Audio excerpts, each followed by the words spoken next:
Bonjour à tous. Aujourd'hui, c'est samedi 7 mars 2026 et notre nouvel ami, le professeur Young, est parmi nous. Bienvenue. Nouveau collègue, le professeur Young est avec nous aujourd'hui. Bienvenue, professeur. Salut Hanima. C'est la première fois que vous êtes dans ce podcast.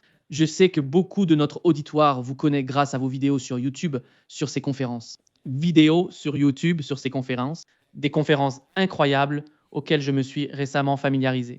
Récemment avec ces conférences. J'ai été impressionné par les informations, par la sagesse dans ces vidéos et comment vous reliez les faits historiques à ce qui se passe en ce moment et ce qui va se passer dans le futur en considérant tout ce passé. Et John, qu'est-ce qui se passe maintenant que se passe en ce moment dans l'après-coup de cette guerre dévastatrice en Ukraine qui a littéralement détruit l'Ukraine? Et en ce moment, nous avons une nouvelle guerre au Moyen-Orient. Ce n'est pas une guerre entre, vous savez, les États-Unis et l'Irak ou l'Afghanistan. Ils n'avaient pas assez de puissance pour se défendre. Sachez, les États-Unis et l'Irak ou l'Afghanistan, ils n'avaient pas assez de pouvoir pour se défendre. C'est l'Iran, c'est différent en termes de taille du pays et de la population. Leur puissance militaire est différente. Quelle est votre compréhension de ce qui se passe au Moyen-Orient? C'est ça. Donc, on est en train de vivre la Troisième Guerre mondiale maintenant. Cela fait seulement une semaine, mais cette guerre entre les États-Unis et l'Iran ne peut qu'augmenter, s'intensifier avec le temps. Aujourd'hui, il circule sur Internet des rumeurs selon lesquelles la division aéroportée du 82e régiment de l'armée des États-Unis a reçu des ordres de déploiement, ont arrêté leur exercice de formation et il est possible qu'ils soient déployés au Moyen-Orient. Dans très peu de temps, peut-être dans les prochains jours, l'utilisation de troupes terrestres contre l'Iran marquerait une escalade massive.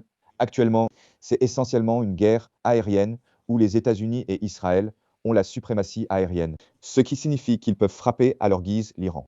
Les États-Unis et Israël ont la suprématie aérienne, ce qui signifie qu'ils peuvent frapper l'Iran quand ils le veulent. Et puis, les coûts étant limités, même si les États-Unis et Israël subissent des pertes, ce ne sont pas nombreuses, de nombreuses victimes.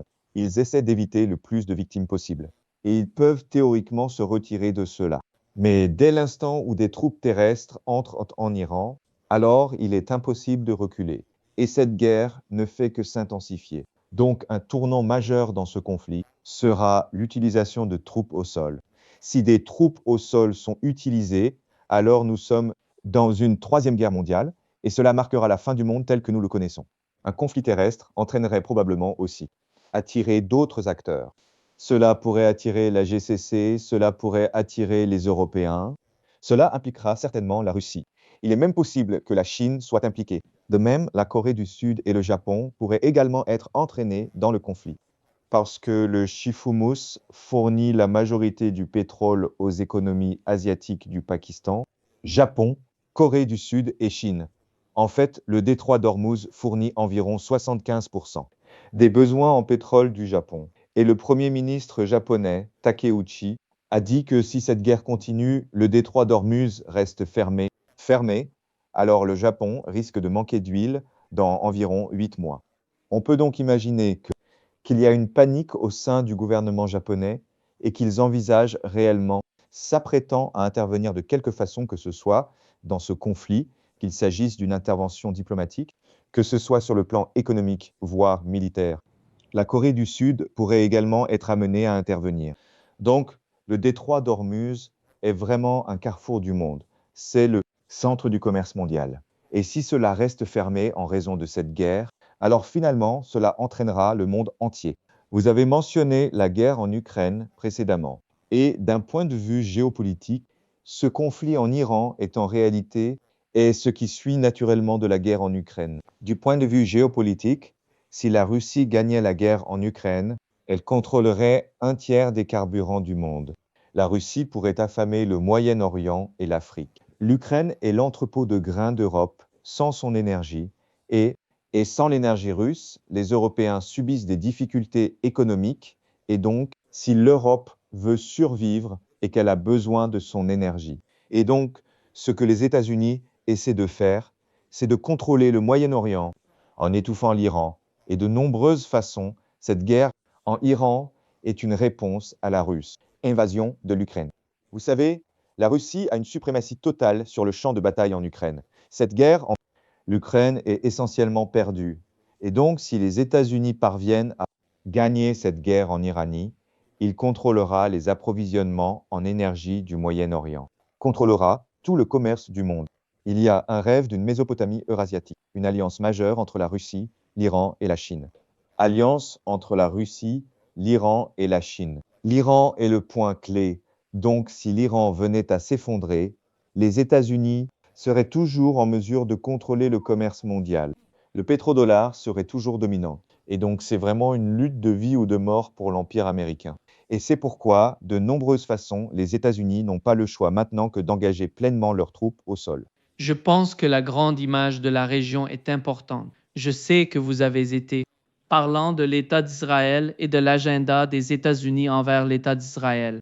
Mais selon ce que, comme vous le voyez jusqu'à présent, vous savez, on a eu le cas de la Venezuela où les États-Unis, Donald Trump est arrivé et a dit que nous contrôlons la Venezuela. Actuellement, dans l'une des interviews les plus récentes, dans une des dernières interviews sur Fox News, il parle de la même manière. Nous devons contrôler le pétrole en Iran. Vous savez, tout ce concept. Comment voyez-vous le concept d'un Israël plus vaste et le concept du contrôle du pétrole? D'accord. Donc, Israël, depuis sa création en 1948, a toujours eu une mission messianique pour rétablir le royaume de David. Le royaume de David, il y a 3000 ans, était cet empire cosmopolite qui contrôlait tout le Moyen-Orient grâce à sa position stratégique. Emplacement au Levant, et Israël veut rétablir le royaume de David. Les Israéliens croient aussi que le projet d'Israël élargi est ce que Yahvé, leur Dieu, promis à Abraham, leur ancêtre. Si vous regardez le projet d'Israël élargi sur une carte, si vous cherchez simplement le projet Israël plus grand sur Google, ce que vous verrez, c'est qu'il englobe tout le Moyen-Orient. Donc, les ambitions territoriales des Israéliens sont vastes. Le Grand Israël s'étend du Nil jusqu'à l'Euphrate. Cela signifie que Israël devra finalement aller conquérir l'Égypte après cette guerre et lorsque l'Iran se sera apaisé. Il doit conquérir l'Arabie saoudite. Et il y a des discussions parmi certains extrémistes israéliens qui veulent réellement s'emparer et contrôler la Mecque et Médine. Le projet inclut également des parties de la Turquie. Et déjà, les Israéliens parlent de la Turquie comme d'une menace. Donc, Naftali Bennett, qui était Premier ministre d'Israël, est la personne la plus susceptible de succéder à Benjamin Netanyahou, une fois qu'il se retirera de la scène, lui, dit que la Turquie est la nouvelle Iran. D'accord? Donc, l'idée, c'est qu'on va éliminer l'Iran pour se débarrasser de l'Iran. Mais ensuite, on va s'occuper de la Turquie. Donc, la Turquie est sur la liste, sur l'ordre du jour, tout comme l'Arabie saoudite. Et vraiment, si on regarde la façon dont Israël mène cette guerre en Iran, la guerre en ce moment en Iran, ils essaient en fait de détruire le plus possible du Moyen-Orient. Ainsi, vous avez ce bombardement en nappe intensif en Iran. Israël essaye donc de déstabiliser la capacité des Iraniens à gérer leur pays, de fournir des services de base à sa population, afin que lorsqu'ils établissent le projet d'Israël plus grand, l'Iran ne sera pas un facteur. Ils essaient de diviser l'Iran en enclaves ethniques qui se feront la guerre, et c'est la règle du jeu que l'Empire britannique utilisait jadis pour contrôler la plupart du monde, contrôler la majeure partie du monde. Mais si on regarde ce qui se passe en ce moment, il y a des discussions. Il y a des rumeurs selon lesquelles beaucoup de ces drones, beaucoup de ces attaques contre les pays du GCC sont en fait des coups montés par le Mossad. Donc vous avez ce drone qui attaquait l'Azerbaïdjan et le gouvernement azéri a dit, eh bien, pourquoi est-ce que les Iraniens nous attaquent? Iraniens nous attaquent, nous allons lancer une invasion terrestre en Iran. Et les Iraniens disent, ce drone ne vient pas de nous. Et donc il y a des rumeurs selon lesquelles ce serait le Mossad qui aurait lancé cette attaque de drone contre l'Azerbaïdjan pour provoquer une guerre entre l'Azerbaïdjan et l'Iran. Puis vous avez ces attaques contre les installations pétrolières saoudiennes, ce qui pousse la Saudi Aramco, le fournisseur d'hydrocarbures de l'État saoudien, à cesser ses activités. Et d'abord, il a été rapporté que ce sont les Iraniens qui avaient frappé ces installations pétrolières, mais ensuite les Iraniens ont démenti. On dit que ce n'était pas nous, parce que pourquoi aurions-nous attaqué les installations pétrolières du GCC? Si on l'avait fait, Alors cela provoquerait le gouvernement saoudien à venir attaquer nos propres installations pétrolières. Donc nous ne ferions pas ça. Et maintenant, il y a des rapports selon lesquels, en fait, les attaques par drone contre les installations pétrolières saoudiennes proviendraient du Liban, d'accord, de l'ouest plutôt que de l'est. Drapeaux falsifiés israéliens visant à provoquer un conflit au sein du CCG, visant à amener pour que l'Iran détruise les installations pétrolières de l'Arabie saoudite. Et puis, vous avez Tucker Carlson qui, il y a quelques jours dans son émission, a révélé quelque chose de vraiment, vraiment intéressant. Il a dit que des officiels qataris, lui, a révélé en secret qu'ils avaient arrêté 2 agents du Mossad soupçonnés de sabotage. Maintenant, le gouvernement qatari a nié cela et nous ne saurons jamais la vérité. Mais cela fait sens que le Mossad voudrait faire. Essayer de saboter et d'infiltrer la CCG au maximum parce que, d'abord, ils considèrent le GCC, les Émirats arabes unis, l'Arabie saoudite, le Koweït, Bahreïn, Qatar comme futurs concurrents, mais ils essaient aussi de élever ce conflit au maximum afin de rendre plus facile l'accomplissement du projet d'un grand Israël. Projet d'Israël, donc c'est la situation actuelle en Iran. Vous savez, nous assistons à un conflit entre deux forces, l'une du côté est, l'autre du côté ouest. Ces deux forces se battent entre elles. L'une n'est pas vraiment enthousiaste à l'idée de combattre, prêt à se battre. Je parle de la Russie, l'Iran et la Chine. Pour la plupart, ils ont commencé à communiquer avec les États-Unis. Ils continuent ces négociations avec les États-Unis. Ils font de leur mieux. D'autre part, vous voyez que le comportement des États-Unis est surtout comme l'Empire britannique dans ces dernières années. Ils veulent dominer tout et contraindre tous à se soumettre. Comment voyez-vous ce grand jeu d'influence se dérouler dans la région? C'est vrai, comme vous le soulignez, les États-Unis sont désespérés. Ils sont anxieux. Ils ont peur que leur empire s'effondre et donc ils réagissent de manière agressive envers le monde. S'effondre et donc elle réagit de manière agressive envers le monde. Vous savez, quand les États-Unis ont gagné la guerre froide, le monde entier a célébré cela. Rappelez-vous quand le mur de Berlin est tombé et l'extase, l'exaltation des Allemands quand ils pouvaient être unis en tant que peuple. Il y avait de grands espoirs dans les années 90 que l'hégémonie américaine mènerait à la Pax Americana une ère de paix et de prospérité pour tous. Et pour la plupart, cela s'est avéré vrai. Je veux dire, vous savez, si vous étiez en Europe, si vous étiez dans le Commonwealth, si vous étiez en Chine, alors oui, vous avez eu un très bon temps, mais malheureusement, l'Amérique est devenue corrompue et arrogante. Donc après le 11 septembre, les États-Unis ont lancé ces guerres au Moyen-Orient pour aucune raison particulière. Ils ont détruit l'Afghanistan en tant que nation d'État viable, détruit l'Irak, qui dans les années 1980 était un pays prospère et florissant, à classe moyenne. Il a détruit la Libye, il a détruit la Syrie, encore pour des raisons sans fondement, et donc les États-Unis sont devenus ce voyou au Moyen-Orient dans le but de mettre en œuvre ses propres idées sur le monde. Puis, vous avez cette corruption massive qui a mené à la crise financière de 2008. Crise financière de 2008 qui a failli entraîner la collapsus de l'économie mondiale. Donc, ce qui se passe, c'est que parce que l'Amérique était le seul hégémone, la plupart des pays du monde envoyaient leurs investissements aux États-Unis. Et Wall Street est devenue l'entité la plus puissante aux États-Unis, ce qui a conduit à la financiarisation des États-Unis. Donc, il a délocalisé sa production manufacturière principalement en Chine et les États-Unis se sont concentrés sur les services financiers, ce qui a conduit à la spéculation et a mené au jeu de hasard qui a conduit à des actifs risqués comme les dérivés.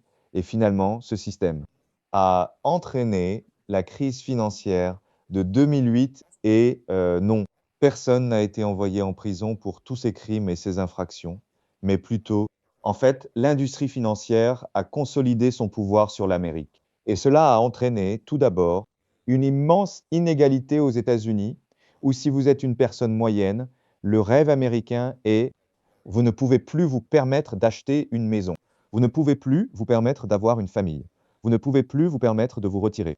Cela a conduit à une immense inégalité. Cela a également entraîné une corruption massive où Washington a été entièrement capturé par l'élite financière, où les démocrates et les républicains servent l'élite financière de la rue Wall. Et le troisième point, c'est que cela a conduit, complaisance a conduit à l'arrogance. L'Amérique ne fabrique plus de choses, elle en invente seulement.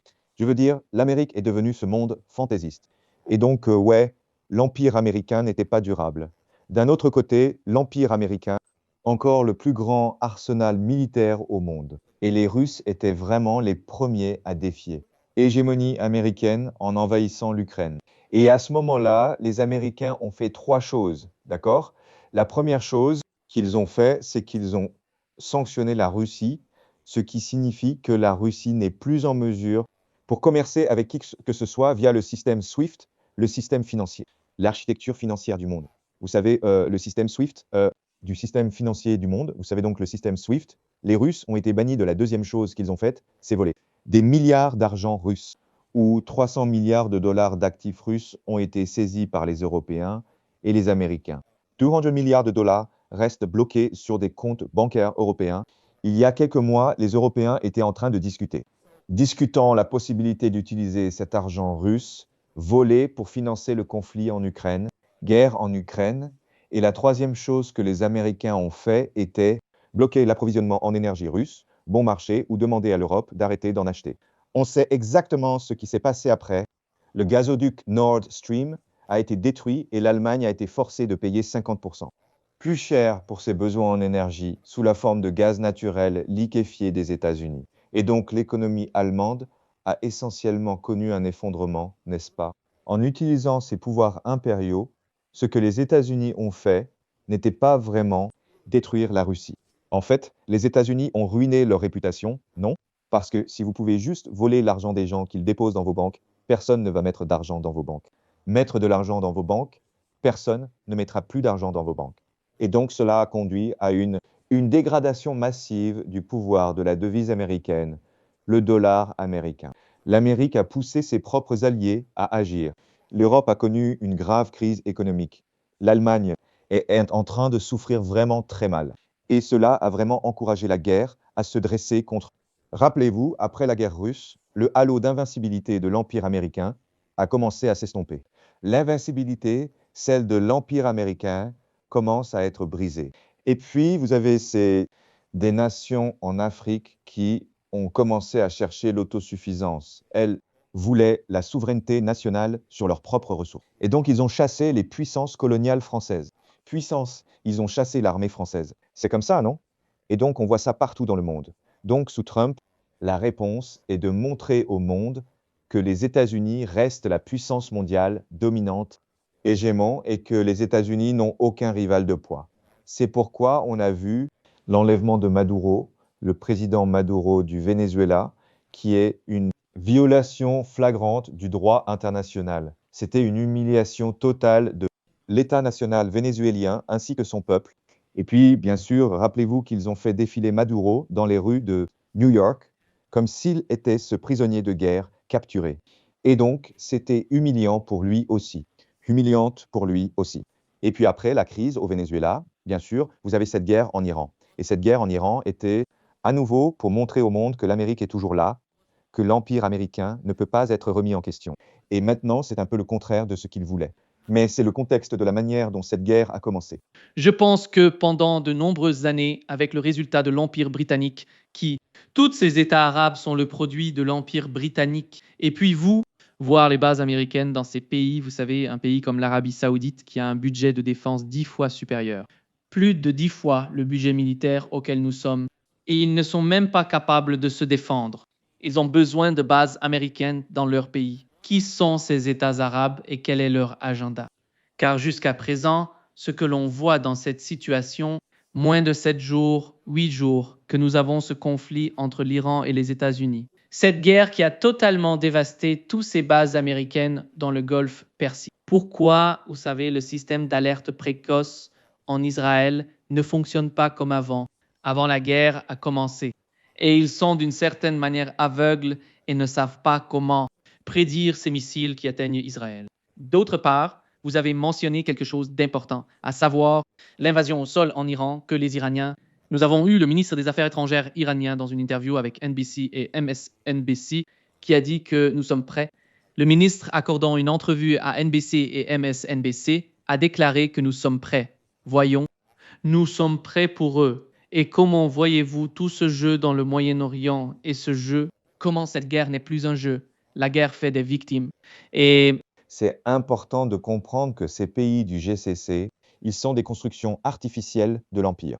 Donc, permettez-moi d'expliquer ce que je veux dire par là. Tout d'abord, tous ces pays, ils sont nés grâce à l'Empire britannique, donc l'Arabie saoudite, la dynastie des Saouds.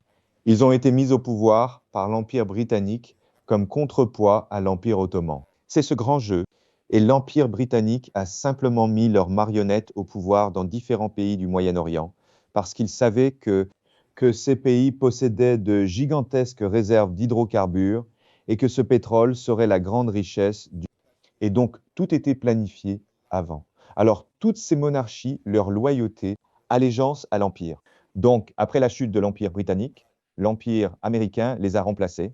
Et alors, l'Empire américain a maintenu cette sorte de relation étendue avec ces...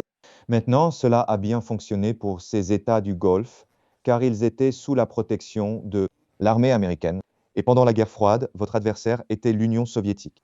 Et en raison de la dissuasion mutuelle par l'anéantissement mutuel, MDMA, ces deux pays n'allaient pas se déclarer la guerre. Donc, d'assurance mutuelle. Ces deux pays ne se lanceraient pas dans une guerre l'un contre l'autre, d'accord? Et donc, les pays du Moyen-Orient pouvaient vendre du pétrole à tout le monde. Et donc, ils n'avaient pas à payer pour leur défense. Et ils gagnaient des milliards de dollars, des trillions de dollars simplement. C'était comme le meilleur deal du monde. Et cela a permis à ces pays du GCC d'améliorer leur population, de construire des villes. Le problème avec ces pays du CCG, c'est qu'ils n'ont pas réellement les éléments constitutifs d'une nation. Ils n'ont pas les éléments constitutifs d'un État. Ils n'ont pas accès à de l'eau potable. 60% de leur eau provient d'usines de désalinisation. Ils n'ont pas accès à leur propre nourriture. Ils importent 89% de leurs denrées alimentaires d'à l'étranger et ils ne possèdent pas une population indigène capable de maîtriser l'économie du savoir du 21e siècle. Économie de connaissance, d'accord? Donc, ils importent en fait leurs travailleurs qualifiés du reste du monde. Donc, ces pays ne sont pas des États viables. Et pendant longtemps, les gens étaient tellement fascinés que la richesse et le glamour du Moyen-Orient, que les gens vraiment, et donc le monde entier voyait le GCC comme un gigantesque mirage. Mirage créé par l'Empire américain, ainsi que la paix et la prospérité après la guerre froide. La paix et la prospérité et maintenant cette guerre avec l'Iran. Ce mirage s'est effondré et maintenant tout le monde comprend comment. Il est facile de détruire ces États. Ce qui se passe actuellement en Bahreïn montre que, littéralement, une révolution. Parce que la moitié du pays, environ 50% en fait, est chiite. Et ils sont gouvernés par les sunnites. Donc, il y a une dynamique religieuse en cours. Et les Iraniens sont naturellement sympathiques envers les Iraniens. Et ils n'aiment pas le fait que la flotte américaine du 5e district est basée en Irak. Donc, maintenant qu'il y a cette guerre et que les Iraniens frappent les bases militaires américaines, et maintenant que les Américains ont tué le clergé chiite du monde entier, pas nécessairement en Iran. Chiite du monde entier, pas nécessairement en Iran, et un fatwa, un décret religieux, un décret a été publié appelant les musulmans chiites à la djihad. Et c'est pourquoi vous avez tous ces soulèvements au Pakistan, en Irak, au Koweït, et Bahreïn est réellement sur le point de connaître une révolution. Cela montre à quel point ces pays sont instables, même s'ils sont extrêmement riches. L'Émirat arabe uni avait l'image d'être la version de Hong Kong, Singapour, New York, Londres, ce pôle financier où des expatriés riches peuvent aller sans payer d'impôts et profiter de restaurants étoilés au guide Michelin. Ville merveilleuse. Dubaï est une ville merveilleuse. Mais encore une fois, c'est basé sur sa réputation de étant très riche et paisible et sûr, et donc un seul drone a anéanti cette image. Et maintenant, tout le monde essaie de quitter Dubaï.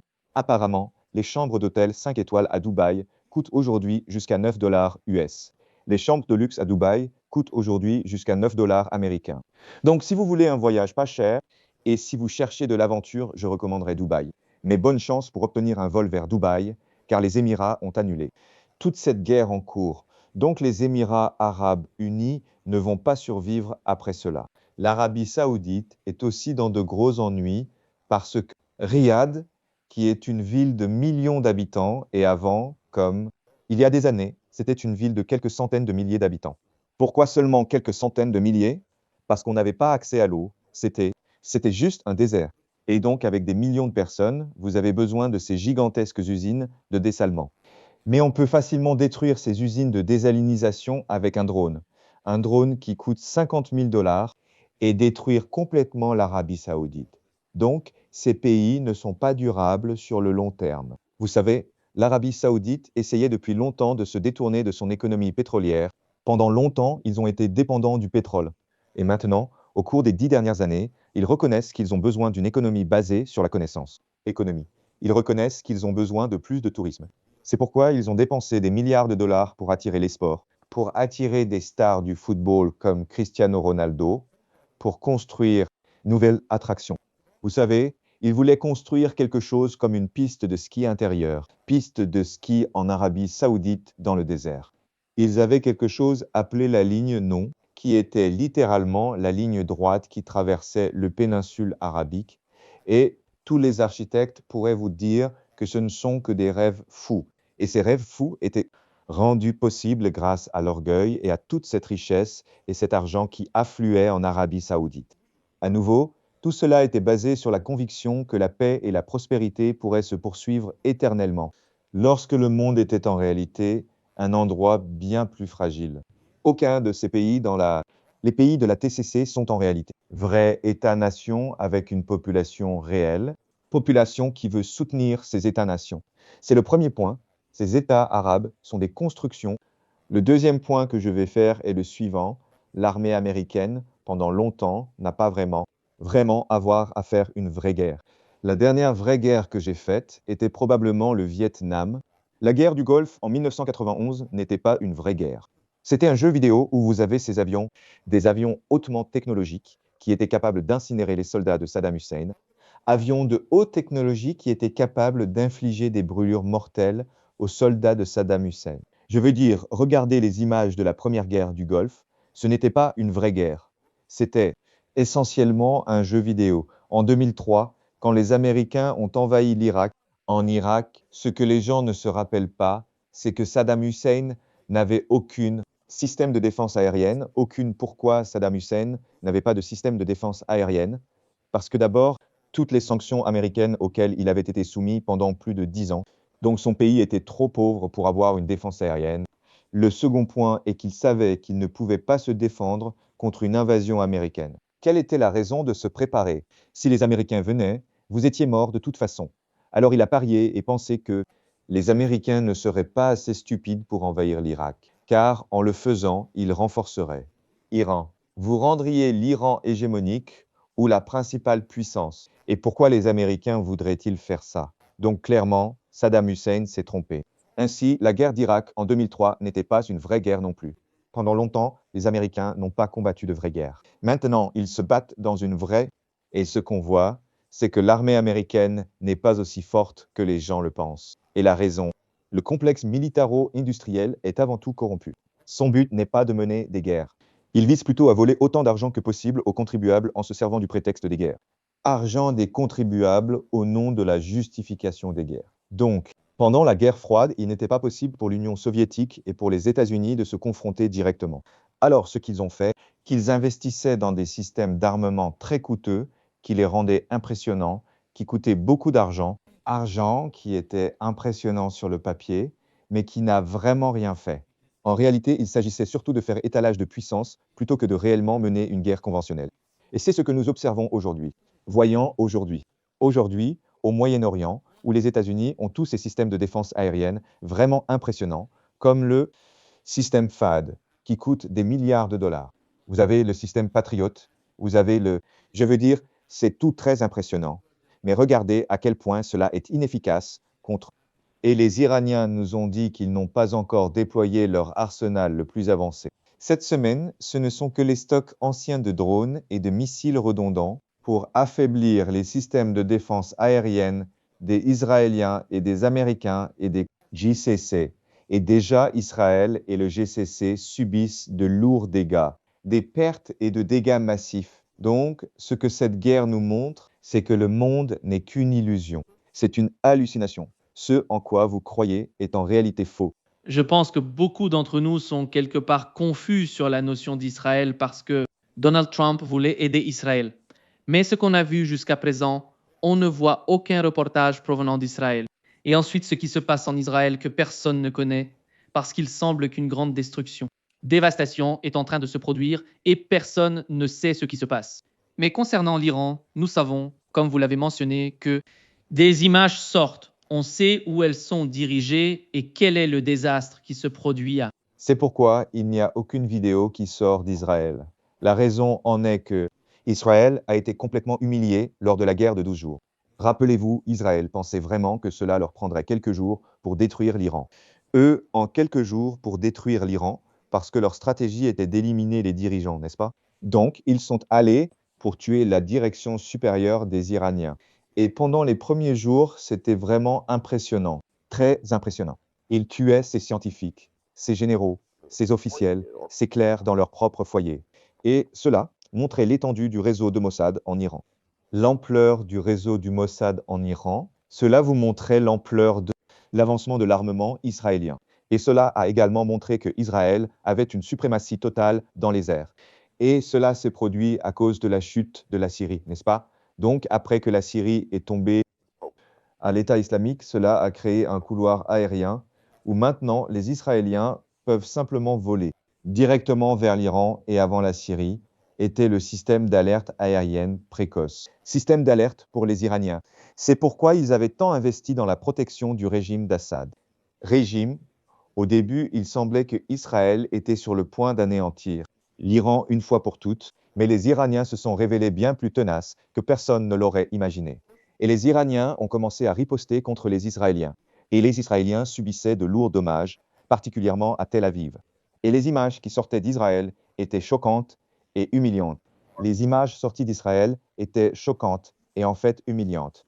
Les Israéliens ont carrément supplié les Américains d'intervenir pour éviter de perdre contre l'Iran. C'est pourquoi Trump et les Iraniens ont en quelque sorte orchestré ou coordonné ce conflit, où un ou deux bombardiers B-2 sont entrés et ont détruit une montagne vide. Deux bombardiers B-2 sont entrés et ont fait exploser une montagne vide. Puis les Iraniens ont riposté en attaquant un camp américain vide à Qatar. Base américaine vide au Qatar. C'était la fin du conflit des 12 jours. Et ensuite, si vous en souvenez, Netanyahou est allé voir Poutine. Elle a parlé à Poutine et lui demanda de bien vouloir faire un service en parlant aux Iraniens. Et dit, écoute, Trump dit que nous avons neutralisé votre programme nucléaire, votre programme d'enrichissement d'uranium, et ça suffit pour nous. Donc, je vous promets, Iran, que nous, les Israéliens, ne provoquera plus de conflit, il y aura la paix entre nous.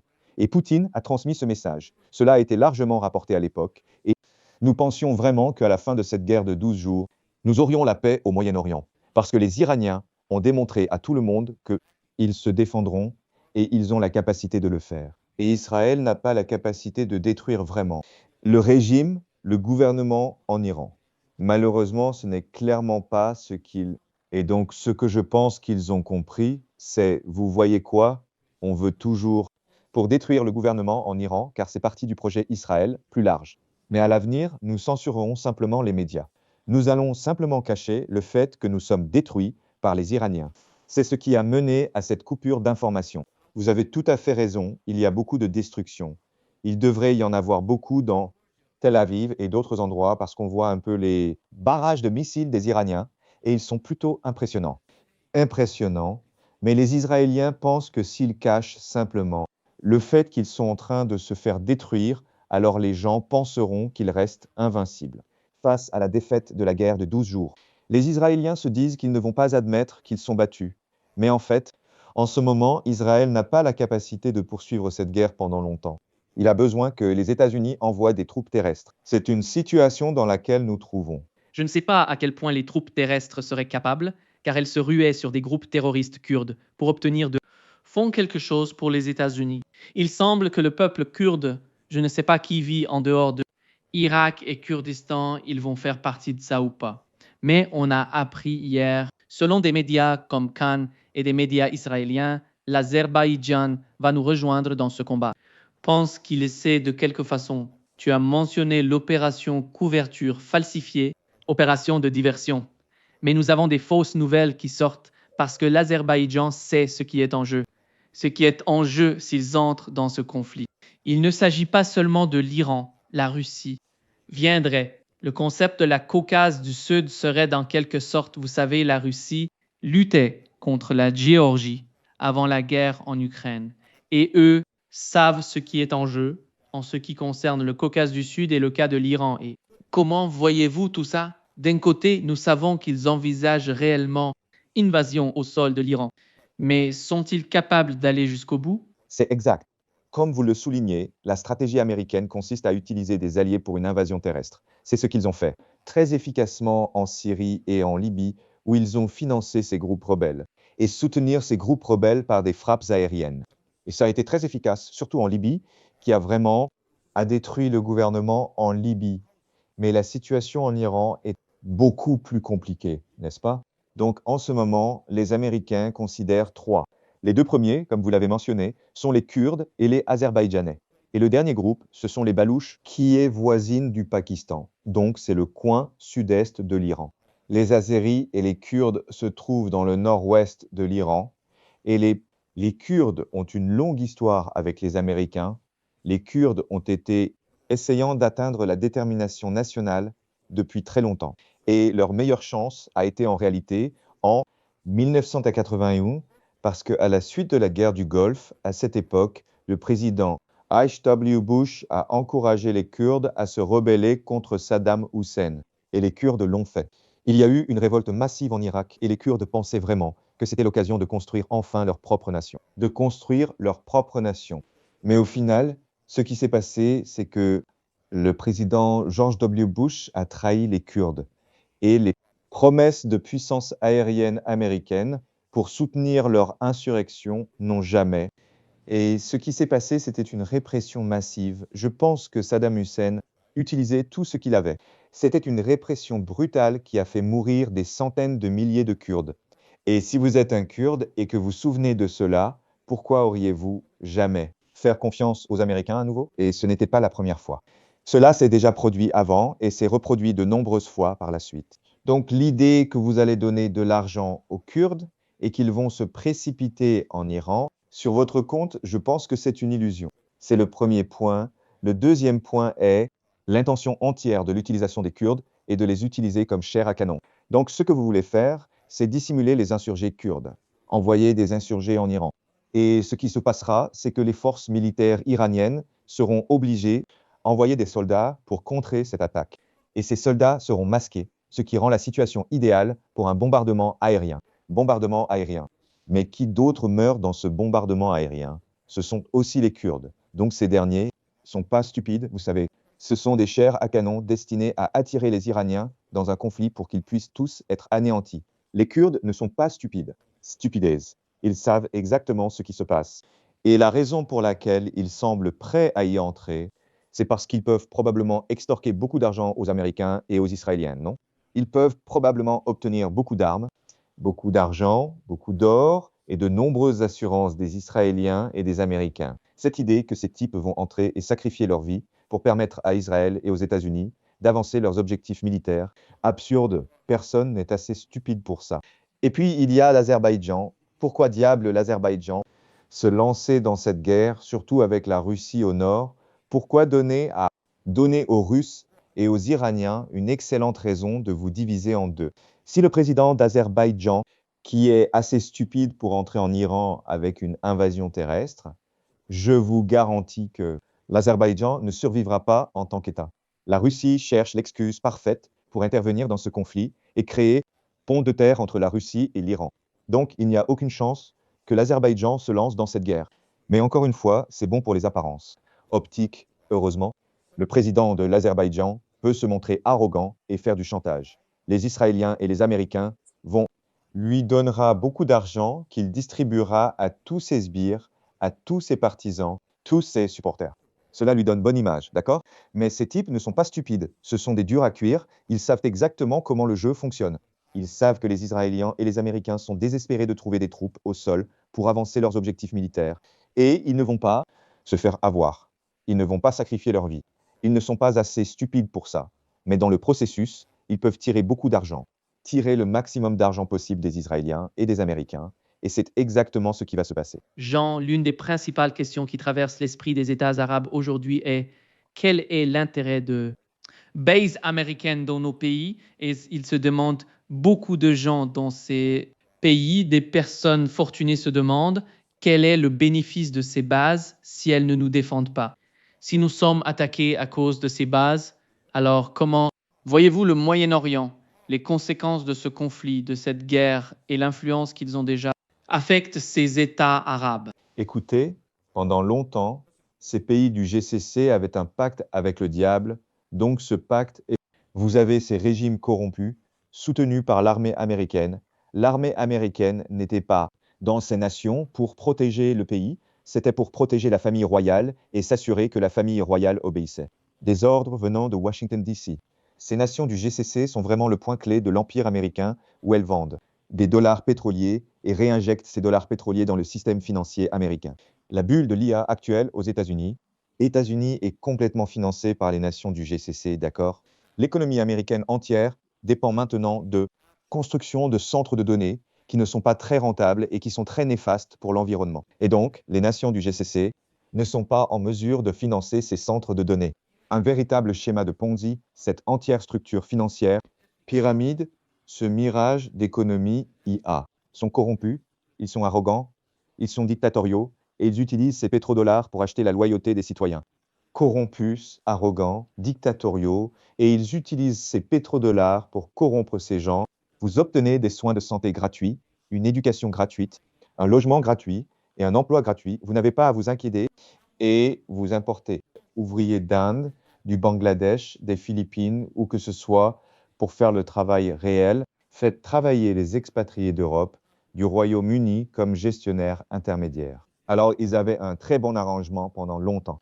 Et maintenant, ce qu'ils reconnaissent, c'est que décidément, notre heure est arrivée. Ce marché du diable ne va pas durer très très longtemps. Écoutez-moi bien, je veux dire, comme quoi je ne veux pas, ne sois pas trop impoli, mais je ne pense pas qu'il y ait un avenir pour aucun de ces pays après cette guerre. Comment prévoyez-vous que cette guerre se prolonge? Voyez-vous une guerre longue? Une longue guerre comme celle que nous vivons. Parce que quand la guerre en Ukraine a commencé, on pensait que ce serait une courte guerre parce que regardez ce que la Russie a fait dans l'est de l'Ukraine. Ils n'ont pas poussé plus loin. Ils ont littéralement capturé l'est de l'Ukraine où vivent principalement des Russes et ils essaient de protéger les Russes, ethnisent et vous savez ces gens qui sont même, on a d'autres personnes russes en Ukraine, par exemple à Kiev, Odessa, Nikolaev, ils essaient de faire leur possible pour protéger, mais quand il s'agit de l'Iran, tout cela n'a rien à voir avec ces concepts.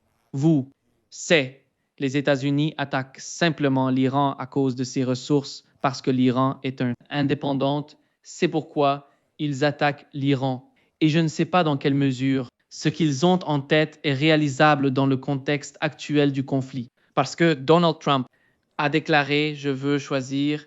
Hier, selon Axios, il a dit aux États arabes « Je ne cherche pas à changer le régime. Je veux choisir le prochain guide suprême ». Vous savez, cela a une histoire très importante pour les Iraniens parce que le Shah a été renversé. Il y avait un coup d'État contre le père du Shah d'Iran. Puis, il a été placé à la place de son père suite au coup britannique. Et puis, nous avons eu le premier ministre démocratiquement élu Mossadegh en Iran. Vous savez, il y a eu un coup d'État contre le mettre à nouveau en charge. Vous savez, ils essaient de rétablir quelque chose qu'ils ont perdu depuis longtemps. Et ils essaient de rétablir le mindset dont je parle. Ce n'est pas la réalité, mais le mindset à Washington est le même qu'à cette époque. Ces jours avec l'intelligence britannico-américaine essayant de faire un coup d'État contre le gouvernement et en mettant d'autres personnes à leur place sans changer grand-chose au système tout entier. D'accord, je vais le dire. Quoi que vous pensiez de ce qui se passe, quoi que vous pensiez qu'il va se passer, nous aurons tout faux. Ce qui s'est passé dans le passé ne s'appliquera pas à ce qui va se passer maintenant. C'est une guerre unique. C'est quelque chose que nous ne pouvons pas utiliser l'histoire, le prisme de l'histoire, pour la comprendre. Vous revenez à la guerre entre la Russie et l'Ukraine. Je ne comprends toujours pas pourquoi cette guerre continue. La Russie a gagné cette guerre. Il y a environ 2 ans, les Ukrainiens ont perdu environ 1 million d'hommes de combat. Maintenant, ils font venir, traînent des hommes âgés, en kidnappant et les envoyant au front. Un tiers du pays a déjà fui. Je ne comprends pas pourquoi cette guerre continue. Donc, d'un point de vue perspective géopolitique d'un point de vue historique, du point de vue militaire, ce qui se passe en Ukraine ne fait pas vraiment sens pour moi. Pourquoi l'Ukraine n'a-t-elle pas simplement capitulé et négocié des termes? Poutine ne veut même pas tout l'Ukraine.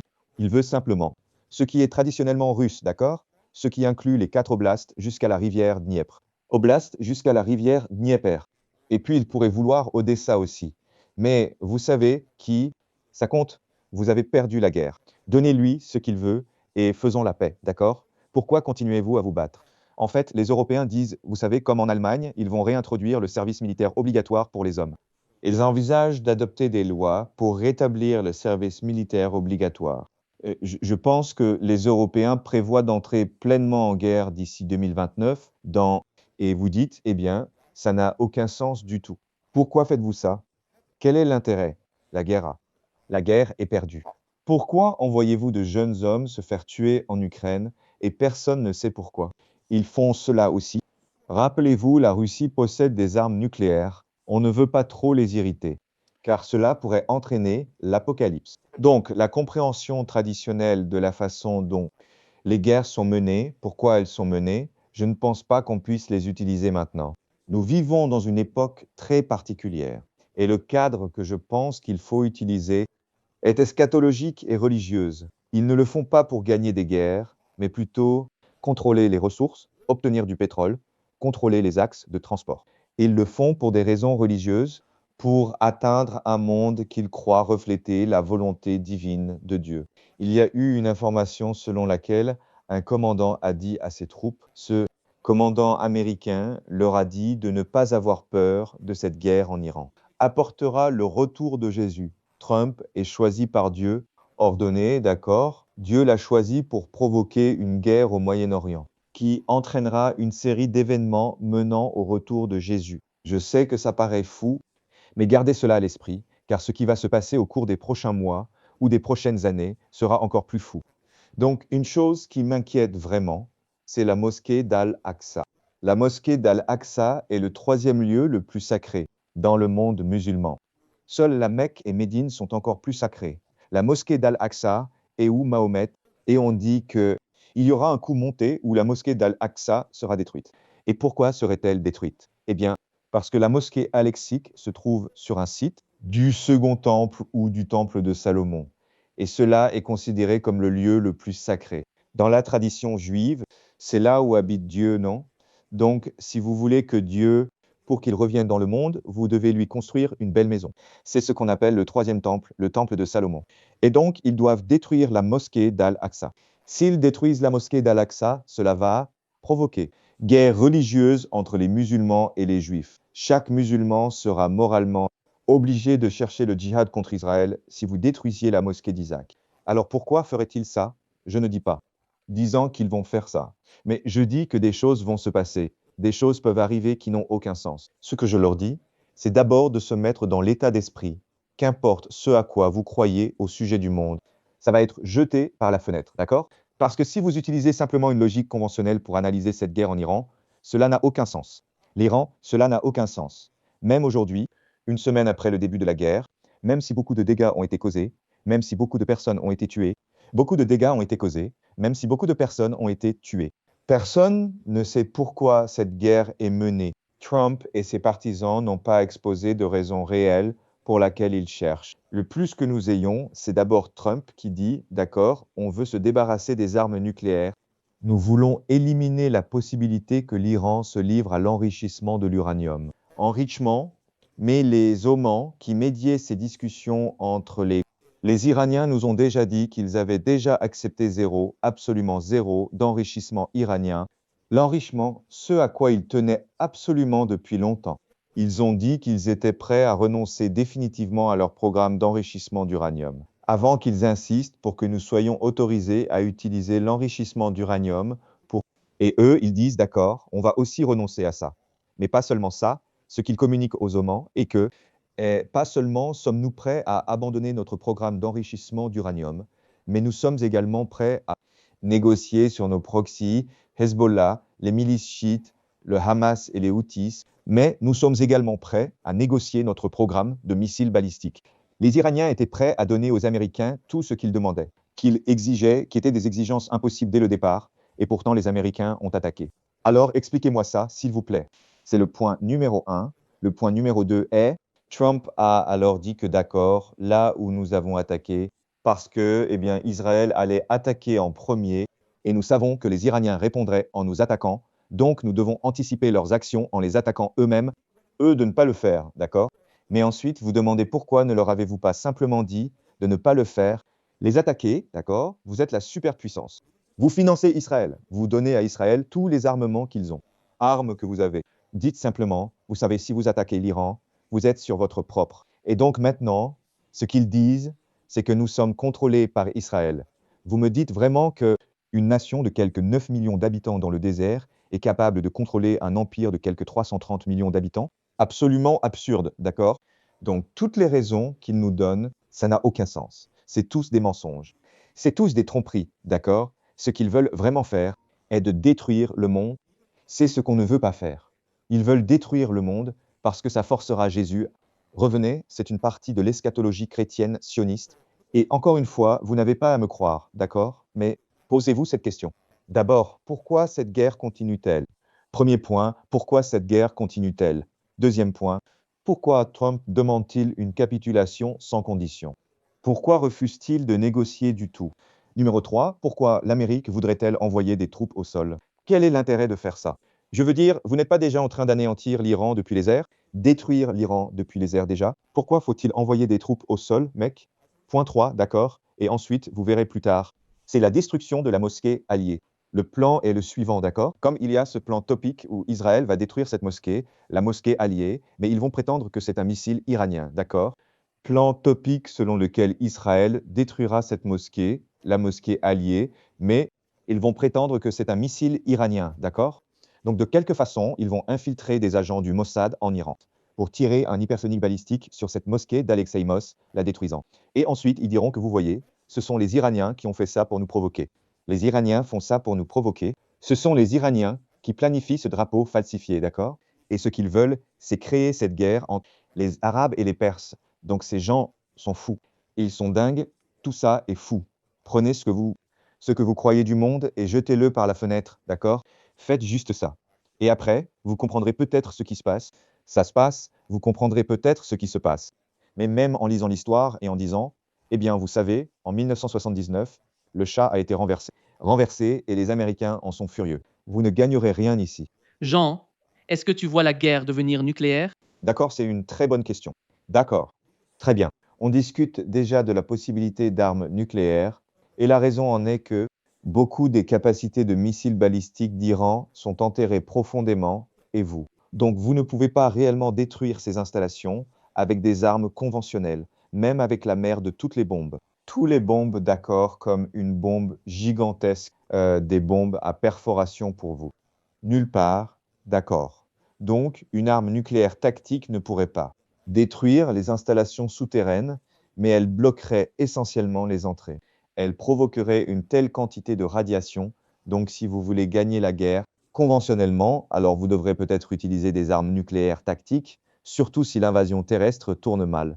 Mais l'utilisation d'armes nucléaires tactiques pose certains problèmes. La première chose à considérer est que Sergei Lavrov, le ministre russe des Affaires étrangères, a déjà déclaré que la Russie s'assurera du succès et de la survie. Donc déjà, il y a des discussions parmi les Russes selon lesquelles ils soutiendront l'Iran complètement à un certain moment. Déjà, on sait que la Russie fournit informations de ciblage et renseignements aux Iraniens. C'est ce que l'OTAN a fait pendant la guerre en Ukraine. Donc, en gros, la Russie fait exactement ce que l'OTAN a fait en Ukraine. C'est comme une vengeance. Et finalement, je pense que ce qui va se passer, c'est que s'il y a réellement une invasion terrestre et si un risque que Israël ou les États-Unis utilisent des armes nucléaires tactiques parce que la guerre ne se passe pas comme prévu, je pense que ce qui va se passer, et c'est juste un coup de pari, mais je pense qu'il y a une possibilité que Poutine annonce que l'Iran est sous l'ombrelle nucléaire russe. Une attaque, une frappe nucléaire tactique contre l'Iran sera considérée comme une frappe nucléaire tactique contre la Russie, et la Russie répondra par des armes nucléaires tactiques en Ukraine et contre l'Europe. C'est une réelle possibilité, donc c'est un point. Un autre point, on suppose que les Israéliens et les Américains veulent gagner cette guerre militairement. Mais disons simplement, Réfléchissons, demandons-nous. Imaginons qu'ils veulent cette guerre pour des raisons liées à l'eschatologie. Si vous regardez vraiment l'eschatologie des Juifs et des chrétiens sionistes, si vous examinez toute eschatologie, l'Amérique ne devrait pas être au Moyen-Orient. Cela va à l'encontre que Dieu ne veut pas que l'Amérique soit au Moyen-Orient. Par conséquent, l'Amérique doit partir pour quitter le Moyen-Orient, pour que l'eschatologie se réalise. L'eschatologie exige que Israël combatte le monde. L'Amérique n'est pas impliquée. Alors, comment faire pour que l'Empire américain, qui soutient les nations du GCC, se retire? Hors du Moyen-Orient, CENTCOM est cet vaste empire en soi qui a des dizaines de bases militaires à travers le Moyen-Orient. Elle compte environ 50 000 soldats, non. Amérique sortira du Moyen-Orient si l'Amérique perd cette guerre, non. Donc tout le monde part du principe que l'Amérique entre dans cette guerre pour gagner. Entrer dans cette guerre pour gagner. Mais il est aussi possible que les États-Unis aient entré dans cette guerre pour y perdre, ce qui serait le cas. Tout se passe selon les plans. D'accord? Donc, encore une fois, votre logique, votre compréhension de l'histoire, votre bon sens, votre conviction, le monde par la porte. D'accord. L'Amérique n'est pas dans cette guerre pour gagner. L'Amérique est dans cette guerre pour perdre. Et je pense que dans le cas d'une guerre, dans le cas de l'Israël élargi, cela revient toujours à se demander comment les BRICS réagiraient. Quel est l'avenir pour les BRICS? Quel est l'avenir? Car selon moi, le Caucasus du Sud est le cœur de l'Eurasie. Le Caucase du Sud est le cœur de l'Eurasie. Et comment vois-tu la BRICS? Parce que l'Inde, on ne sait pas pourquoi, vous voyez, elle est si silencieuse en ce moment, dépendante de la Russie. Et nous avons, dirais-je, quelque part une sorte de combinaison parfaite d'énergie et de production au sein des BRICS, vous savez, avec l'Iran, la Russie et la Chine. Une sorte de partenariat parfait entre ces acteurs. Et comment voyez-vous l'ensemble de la situation influencer le concept des BRICS? Les briques n'importe pas. Je n'ai jamais réfléchi aux briques. Je n'ai jamais étudié les briques. Si quelqu'un parle de briques, je m'écarte. Je m'écarte. Je pense à autre chose, d'accord? Je m'en fiche des briques. Pourquoi? Parce qu'aujourd'hui, ok, nous vivons dans la loi de la jungle. Celui qui est fort gagne, celui qui est faible meurt, ceux qui sont prêts à se battre pour ce en quoi ils croient. Si vous êtes prêt à engager la force militaire, vous comptez dans ce monde. Si vous n'êtes pas prêt à engager des forces militaires, vous n'importez rien dans le monde. C'est aussi simple que ça, oubliez le Brexit. Ça n'a aucune importance.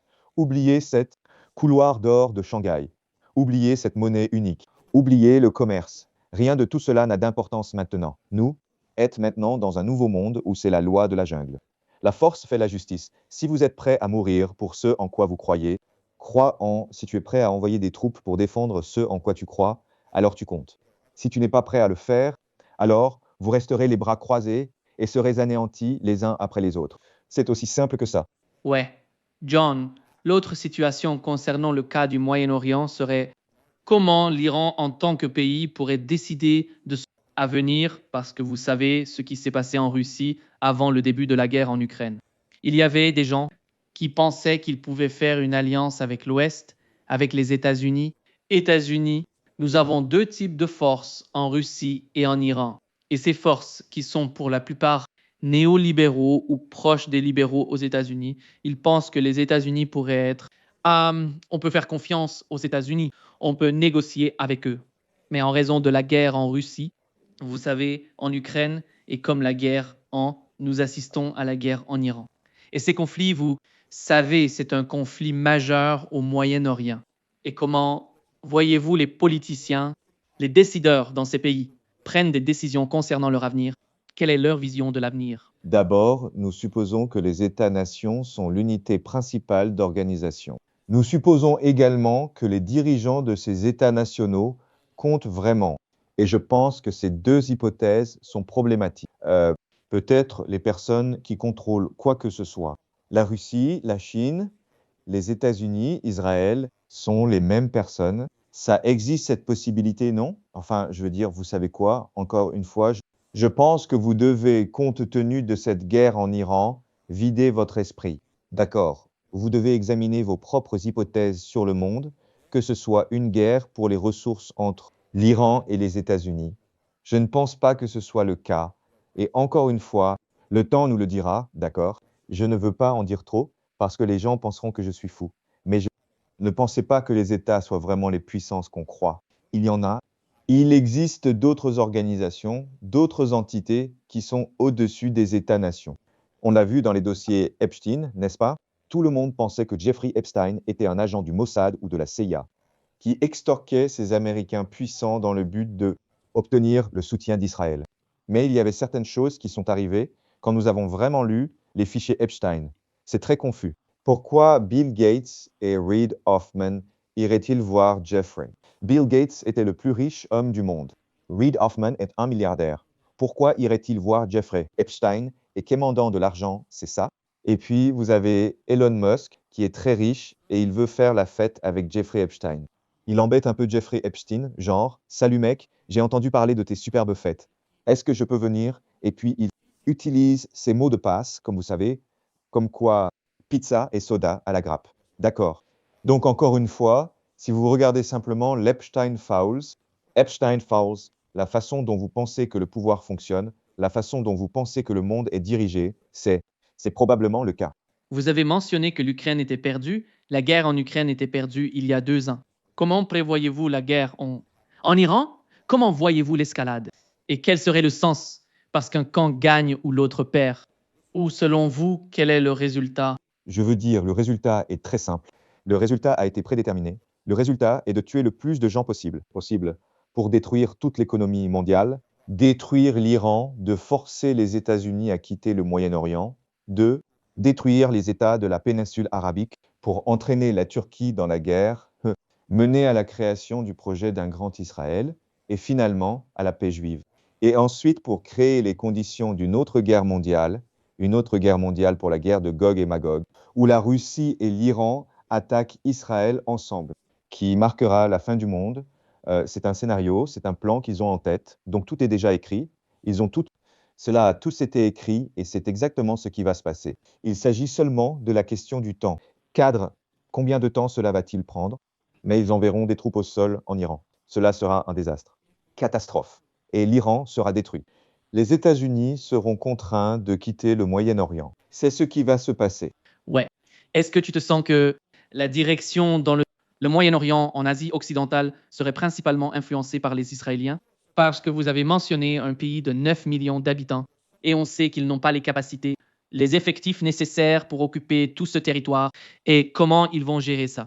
Une nation de 9 millions d'habitants et on sait qu'ils n'ont pas les capacités, le nombre nécessaire d'occuper tout ce territoire et comment ils vont gérer ça. Parce que ce n'est pas seulement l'Iran, la Turquie. Vous voulez dire qu'ils vont commencer par l'Iran, puis ils iront après. Mais tout le Moyen-Orient, physiquement, Israël n'en est pas capable. Oui, c'est le cas. Parce que, encore une fois, vous avez ces hypothèses sur la façon dont le monde fonctionne et sur la manière dont le pouvoir est contrôlé. Vous avez besoin de population. De nos jours, avec l'IA et la technologie, voici ce que vous pouvez faire. Vous pouvez importer du travailleur. Je dis qu'après cette guerre, d'accord, quand des millions de personnes sont mortes et les États du Golfe sont détruits, je veux dire que vous avez beaucoup de pertes en vie humaine en Iran aussi, en Israël aussi, et Israël essaie d'être l'empire mondial. Donc, il a besoin de main-d'œuvre, comme tu le soulignes. Alors que faire? Eh bien, on importe la main-d'œuvre d'Inde, de la Chine et des Philippines. Et ensuite, que faites-vous? Vous les pucez. Comme ça, tu peux les surveiller, contrôler leurs émotions, leur donner des drogues. Ils sont tes esclaves. Tu as comme des millions et des millions, 100 millions de ces personnes qui seront des robots humanoïdes. Et tout cela peut être fait avec la technologie actuelle. Vous n'avez pas besoin de construire une nouvelle technologie pour faire ça, mais vous aurez besoin d'une surveillance étatique. État de surveillance à base d'IA. Et c'est pour ça que Palantir est si précieux, non? Parce que l'idée est que ces entreprises, ces sociétés d'intelligence artificielle qui sont maintenant en phase d'incubation aux États-Unis, Palantir en particulier, pour venir dans le cadre de la PAC Judaïka, pour venir en Israël et gérer l'état civil. Ouais. Et tu penses que la guerre va toucher l'Asie orientale? Va-t-elle atteindre Corée du Sud? Comment vois-tu? Parce que ce n'est pas si on pense au grand plan. Le plan serait, vous savez, la Russie, l'Iran, puis aller à Taïwan, peut-être la Chine, peut-être le Japon et la Corée. Les amener dans le conflit avec la Taïwan. La Taïwan est de quelque façon. C'est une petite île qui peut être contrôlée de quelque façon que ce soit. Et ce n'est pas en passant par l'Ukraine qu'on peut nourrir les Ukrainiennes avec les armes sur le terrain. la grande photo du monde. Regarde, si tu parles à nouveau de l'Asie du Sud-Est, tes suppositions sur le monde sont simplement fausses. C'est la loi de la jungle maintenant. Celui qui est prêt à se battre, celui qui est prêt à mourir, gagnera. Et Ouais, il semble qu'on ait perdu Jian ici.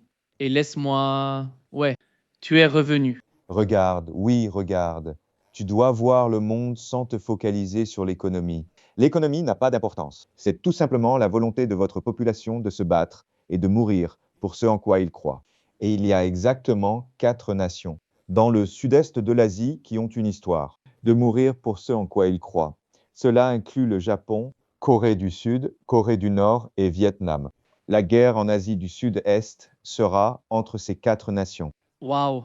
Et tu vois l'Iran et la Russie survivre au conflit actuel, donc La Russie gagne clairement la guerre en Ukraine et la Russie deviendra une puissance dominante en Europe, ce qui forcera l'émergence de l'Allemagne. En réponse à la Russie, donc ce qui va se passer, c'est que l'Empire américain va financer et soutenir la montée de l'Allemagne comme contre-pouvoir face à la Russie. Financer et soutenir l'émergence de l'Allemagne comme contre-pouvoir à... Mais je pense que même s'ils se battent dans quelques guerres, je pense sur le long terme, ce qui se produira sera une grande alliance entre l'Allemagne et la Russie. Et cela sera la nouvelle puissance dans le monde. Je pense qu'une grande alliance entre l'Allemagne et la Russie sera inarrêtable. En Asie du Sud-Est, la nouvelle puissance sera le Japon. Donc, ce sont les 3 grandes puissances dans le monde. Une alliance entre l'Allemagne et la Russie, Israël au Moyen-Orient, puis le Japon en Extrême-Orient. L'Amérique émergera dans l'hémisphère occidental car ils n'ont pas de concurrents. Mais on peut s'attendre à ce qu'aux États-Unis, ils auront beaucoup de problèmes. Ils auront des guerres civiles, ils devront défendre leur territoire en Amérique du Sud. L'Amérique et les Caraïbes contre des insurgés qui veulent leur souveraineté. Mais le monde se dirige vers un nouveau lieu, un nouveau monde audacieux. Nous ne l'avons jamais vu avant. Il y aura tout simplement le chaos.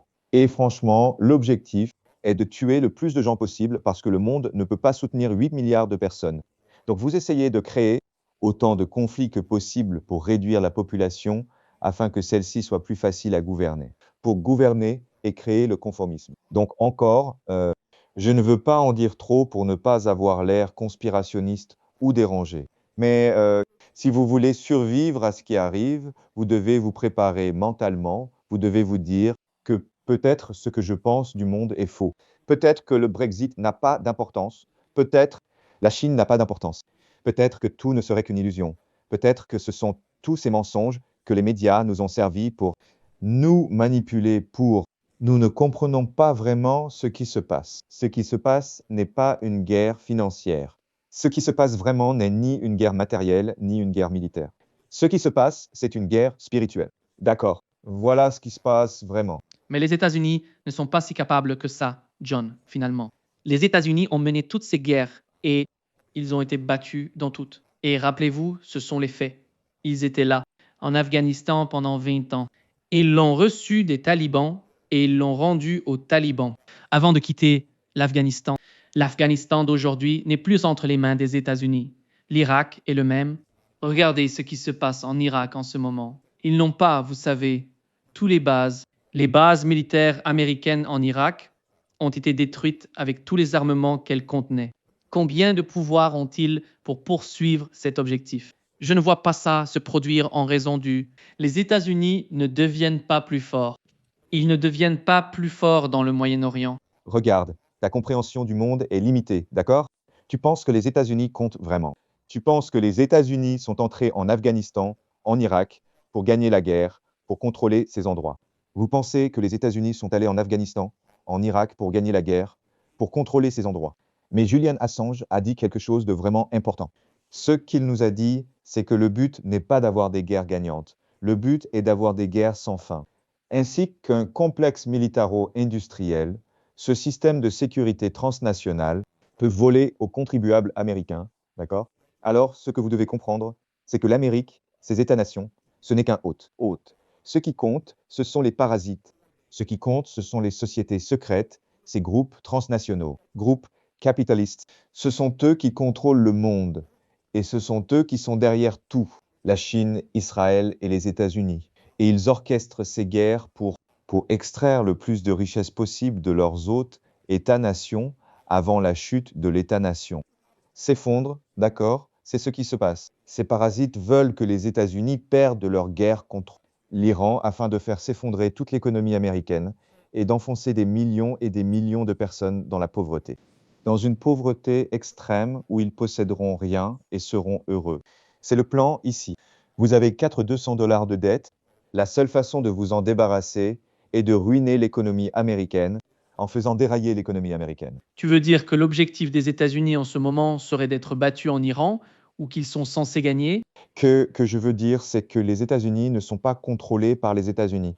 C'est ce que je veux dire. 80% des Américains ne veulent pas cette guerre en Iran.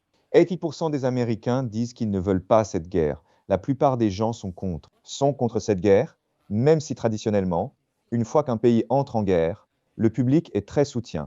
Mais le peuple américain ne soutient pas du tout cette guerre. Puis on parle d'envoyer des troupes terrestres et le public américain ne veut à nouveau pas de troupes au sol dans Iran. Sachez quoi? Cela n'a pas d'importance. Personne ne s'en soucie. Personne ne se soucie de ce que veut le peuple américain. Environ 99% des Américains disent, vous savez, qu'ils ne veulent pas cette guerre.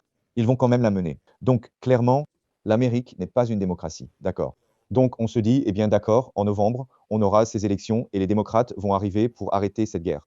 En novembre, nous aurons ces élections et les démocrates viendront pour arrêter cette guerre. Bien, laissez-moi vous dire ceci.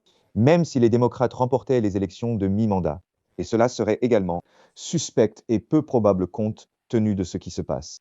Mais même si les démocrates remportaient les élections, gagnent les élections de mi-mandat, quand ils prendront le pouvoir, le Congrès laisserait toujours Trump mener cette guerre. Les démocrates n'ont rien fait jusqu'à présent pour empêcher Trump de mener cette guerre.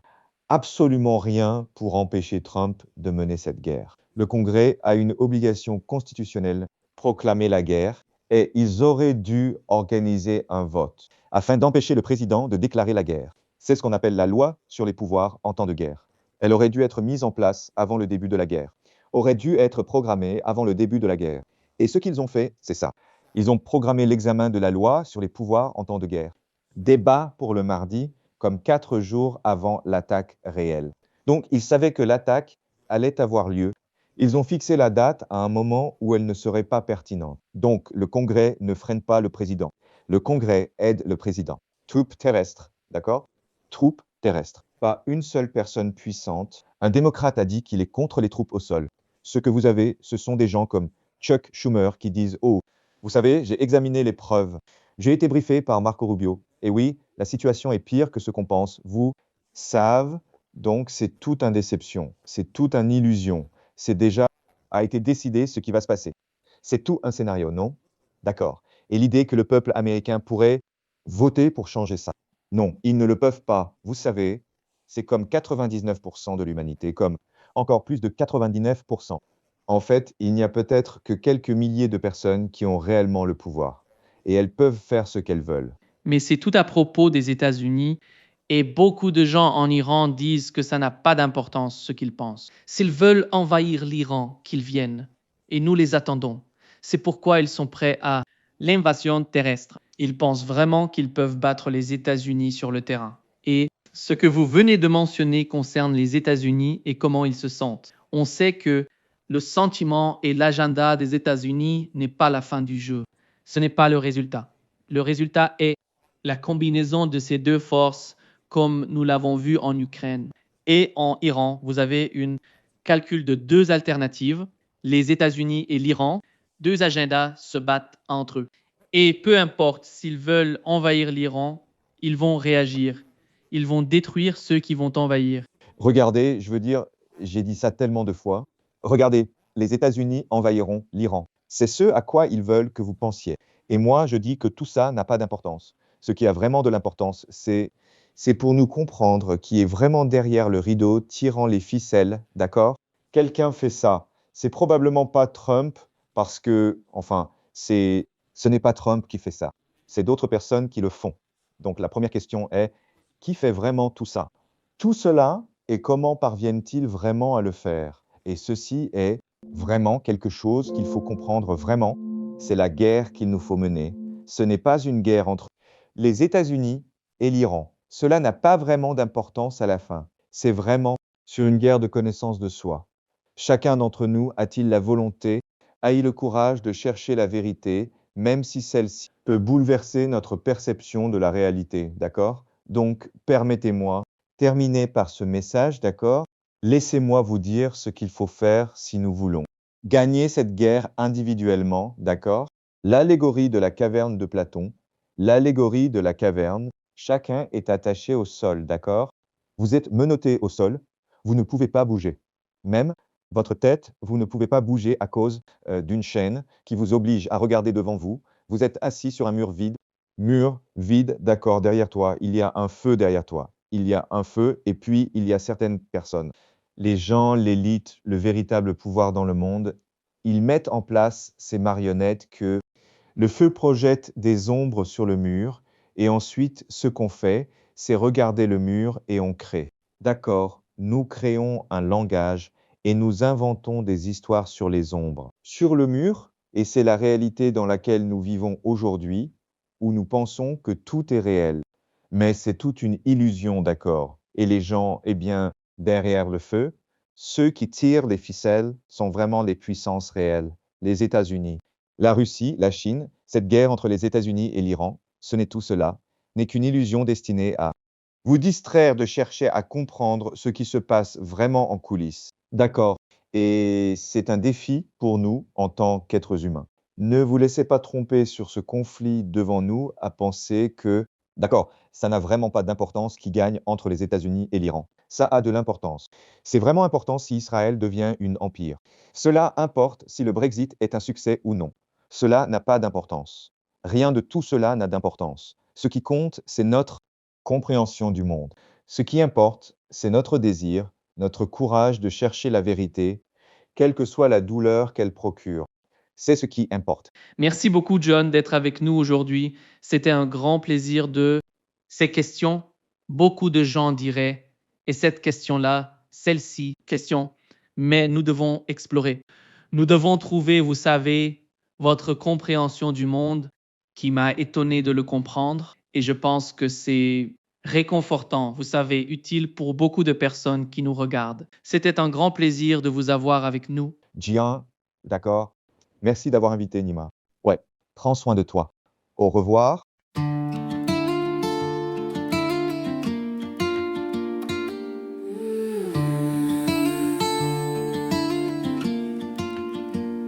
Dans le bruit des écrans, les ombres font la loi. Des titres qui s'allument puis s'éteignent sans voix. On lit entre les lignes, on suit le fil discret. Les mots qu'on n'a pas dit, les gestes qu'on promet. La nuit porte des preuves, des signes à moitié. Un chiffre, une image, un regard détourné. Si tout semble clair, c'est peut-être un décor. Nous on cherche la faille et la vérité dehors. Les non-dits, on les met en lumière. Quand le monde se tait, on écoute la poussière. Les non-dits, on recolle le sens. À froid, sans cri, mais avec exigence. Les non-dits, au cœur de la nuit, on ouvre les dossiers et le réel surgit. Des promesses en coulisses, des mains sous la table, des versions officielles, trop lisses, trop hables. On compte les secondes, on suit les trajectoires. Les cartes se déplacent et changent d'histoire. Un port, un ciel chargé, un message chiffré. Des alliances qui craquent, des pactes déchirés. Si l'info te traverse comme un courant sans fin, et si on la ralentit pour voir ce qu'elle peint. Les non-dits, on les met en lumière. Quand le monde se tait, on écoute la poussière. Les non-dits, on recolle le sens. À froid, sans cri, mais avec exigence. Les non-dits, au cœur de la nuit, on ouvre les dossiers et le réel surgit. On ne vend pas des peurs, on cherche des repères. On sépare le bruit des faits, la scène du mystère. Chaque phrase a son prix, chaque silence un poids. Mais la vérité respire quand on tient le cap droit. Regarde bien la trame, derrière le spectacle. Les détails sont des clés et les angles des actes. Si tu veux comprendre au lieu de simplement croire, reste avec nous, on remonte le miroir. Les non-dits, on les met en lumière. Quand le monde se tait, on écoute la poussière. Les non-dits, on recolle le sens. À froid, sans cri, mais avec exigence. Les non-dits, au cœur de la nuit, on ouvre les dossiers et le réel surgit.